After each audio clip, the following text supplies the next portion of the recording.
नमस्कार बंधुओं, आप सभी का स्वागत है हरिभजन में। आपको माघ मास की हार्दिक शुभकामनाएं। इस माघ मास के पावन अवसर पर आप सभी श्रोतागणों को माघ मास का महत्व बताने जा रहा हूं। सो आप सभी श्रोतागण ध्यानपूर्वक सुने। ओम श्री गणेशाय नमः। तो शुरू करते हैं माघ मास का पहला अध्याय। कहते हैं कि श्री नैमिष नारायण क्षेत्र में मुनि जनों ने परम भागवत श्री सुत जी से कहा कि हे मुने, अब आप कृपा करके हमें माघ मास की पवित्र कथा का वर्णन करें। कि वशिष्ठ भगवान ने दिलीप से कहा था, जिसे प्राणी ने के समस्त पाप नष्ट हो जाते हैं। हे देव, कृपा करके आप हमें माघ मास का संपूर्ण इतिहास भी वर्णन करें। सुत जी बोले कि हे मुनिजनों, तुम धन्य हो जो भगवान की कृपा की भक्ति में लगातार तुम्हारा मन देखकर मैं बड़ा प्रसन्न हुआ। मैं समस्त पापों को नष्ट करने वाले परम पुनीत माघ मास का महत्व तुमको सुनाता हूँ। ध्यान से सुनो। एक दिन पार्वती जी ने भगवान शंकर जी से पूछा, हे महादेव जी, आप समस्त धर्मों के ज्ञाता है, आप कृपा करके मुझे माघ मास की महत्व, व्रत, विधि, पूजन और इतिहास बताइए। पार्वती के इन वचनों को भगवान महादेव सुनकर अति प्रसन्न होकर बोले कि हे प्रिय, तुम इस पर मनोहर वृत्तांत को सुनो। एक समय महाराज दिलीप ने एक महान यज्ञ किया। ऋषि जनों ने प्रसन्न हो राजा को आशीर्वाद दिया। नगर निवासियों ने श्रद्धा से राजा का पूजन किया। तब वह प्रसन्न चित्त अपनी सेना सहित वन में मृग का शिकार खेलने गए।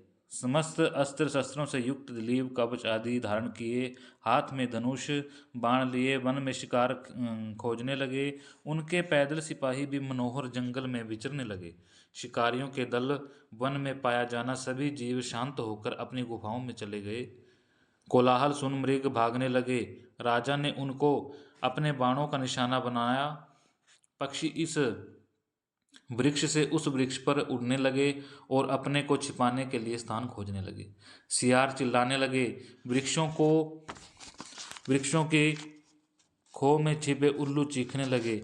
वन के शांत प्रदेश में जहाँ घने वृक्ष थे, फूल थे, सुगंध महक रही थी और भौरे गूंज रहे थे, दूध से भरे थनों वाली गायें घूम रही थी, सर्पों के बिलों से केंचुली आदि बाहर निकली पड़ी थी, अजगर वृक्षों की शाखाओं पर लपटे थे, पत्थरों के आसपास में के टकराने से अग्नि की चिंगारियां छिटक रही थी, बाघ दहाड़ रहे थे, शिकारी कुत्ते खरगोशों के पीछे दौड़ रहे थे।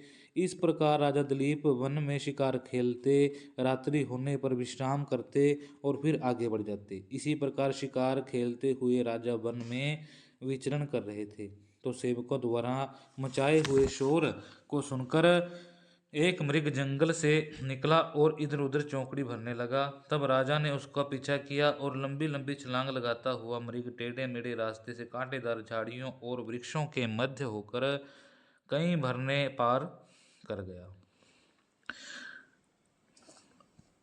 करता वह भयानक जंगल में घुस गया। मृग का पीछा करते हुए राजा दिलीप उस स्थान पर आ पहुँचे जहाँ मृग दिखाई नहीं दिया तो राजा घबरा गए, क्योंकि बहुत थक चुके थे और प्यास के मारे व्याकुल थे। राजा और उनके साथी थक गए थे, उनके घोड़े पसीने से तर थे। दोपहर का समय था और सभी प्यास से व्याकुल हो रहे थे। पानी की खोज करने पर राजा ने दूर समुद्र जैसा एक विशाल सरोवर देखा, जिसके किनारे घने वृक्ष थे। जल स्वच्छ था, बड़े बड़े कमल के फूल खिले हुए थे जिन पर भौरें गूंज रहे थे। सरोवर के जल में छोटी छोटी मछलियां लहरें के साथ तैर रही थी। उस सरोवर के किनारे पर अनेक पशु पक्षी घूम रहे थे। इस सुंदर सरोवर को देखकर राजा और उनके साथियों को थकावट दूर हो गई। राजा व सैनिकों ने सरोवर के जल को पिया और वह रात्रि व्यतीत करने का विचार किया।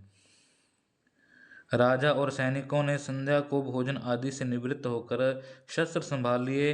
राजा एक वृक्ष पर धनुष बाण सहित बैठ गए और उनके अन्य साथी दूसरे दिशाओं में शस्त्र लेकर स्थित हो गए, ताकि शिकार कहीं से भी बचकर ना निकल सके। कुछ सैनिकों ने वन में जाल फैला दिया। आधी रात होने पर जंगली सूरों का एक झुंड सरोवर के किनारे पर आया और उनके तट के किनारे पर उत्पन्न कमल कंद को खाए, और पेट भर जाने पर वह झुंड जब वापस लौटने लगा तो सैनिकों द्वारा लगाए जाल में फंसे गए राजा अपने साथियों सहायता से शुक्र मार डाले। कुछ घायल होकर वहीं गिर गए और कुछ भागकर जंगल में छिप गए। इतने सारे शुक्रों को मारकर राजा के साथी प्रसन्न हो गए और शोर करने लगे। सबको साथ ले जाकर राजा सरोवर के किनारे पर चल दिए। उन्होंने अपने राज्य लौटने का निश्चय किया। राजा जैसे ही नगर की ओर चले, उन्होंने देखा कि सामने से शंख चक्र चिन्हों से शोभित कुश शरीर कोमल वल्कल पहने हुए एक तपस्वी वर की ओर आ चले हैं। राजा ने नम्रता पूर्वक उनको प्रणाम किया और मार्ग छोड़ दिया। ऋषि ने राजा को पहचान कर कहा कि हे राजन, प्रातः होने को है, माघ मास का पुण्य वेला है। मैं सरोवर को स्नान त्याग कर तुम कहाँ जा रहे हो? तो भक्तजनों, यह पहला अध्याय था। आज माघ मास का पहला दिवस है, तो पहले अध्याय की कथा आपको सुना दी है। तो आज पहले अध्याय का यहीं पर विश्राम करेंगे और आगे आपको कल दूसरे दिवस की दूसरा अध्याय सुनाएंगे। तो बोलिए श्री नारायण भगवान की जय।